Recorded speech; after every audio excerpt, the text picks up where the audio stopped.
अस्सलाम वालेकुम रहमतुल्लाहि वबरकातुहू। Welcome back to another episode of Seerah series.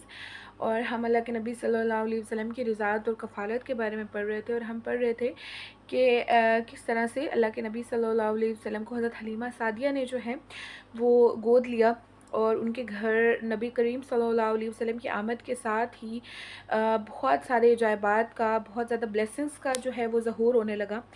बहरहाल हमने ये भी पढ़ा था कि जब हलीमा सादिया तशरीफ़ ला रही थी मक्कातुल मुकर्रमा ताकि बच्चों को गोद ले सकें, तो वो बहुत ही कसम पुरसी की हालत में थी और बहुत गुर्बत की हालत में थी।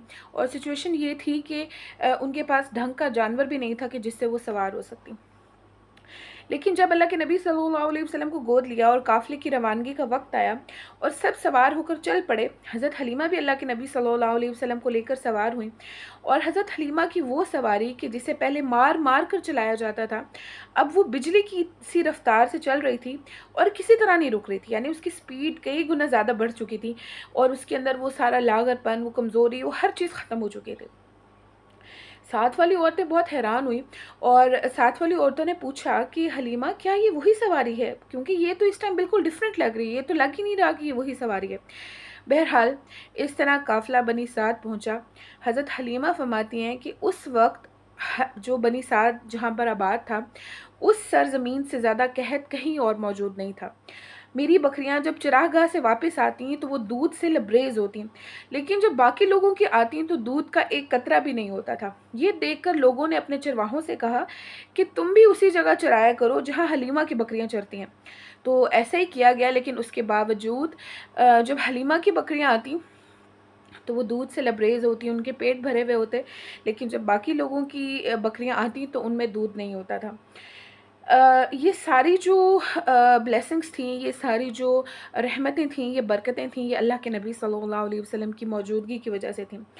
बहरहाल वो फरमाती हैं कि अल्लाह ताला हमें आप सल्लल्लाहु अलैहि वसल्लम की मौजूदगी से इसी तरह खैर और बरकत दिखाते रहे। लेकिन जब 2 साल पूरे हो गए और मैंने आपका दूध छुड़ा दिया, तो हज़रत हलीमा आप सल्लल्लाहु अलैहि वसल्लम को लेकर मक्का आईं ताकि हज़रत आमना की अमानत उनके हवाले कर दें। मगर आप सल्लल्लाहु अलैहि वसल्लम की मौजूदगी की वजह से अल्लाह ताला की जो बरक़ात का नज़ूल था, उस वजह से हज़रत हलीमा ने हज़रत आमिना से दरख्वास्त की कि कुछ अर्सा अल्लाह के नबी सल्लल्लाहु अलैहि वसल्लम को मज़ीद मेरे पास छोड़ दें। अच्छा,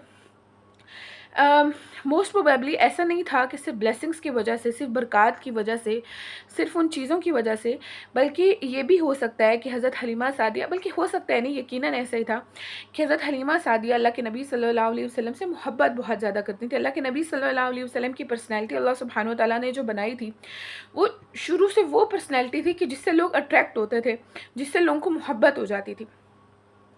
तो उस अट्रैक्शन, उस मोहब्बत और उस अटैचमेंट की वजह से भी वो चाहती थी कि अल्लाह के नबी सल्लल्लाहु अलैहि वसल्लम जो हैं वो कुछ अर्सा मज़ीद मेरे पास रुकें।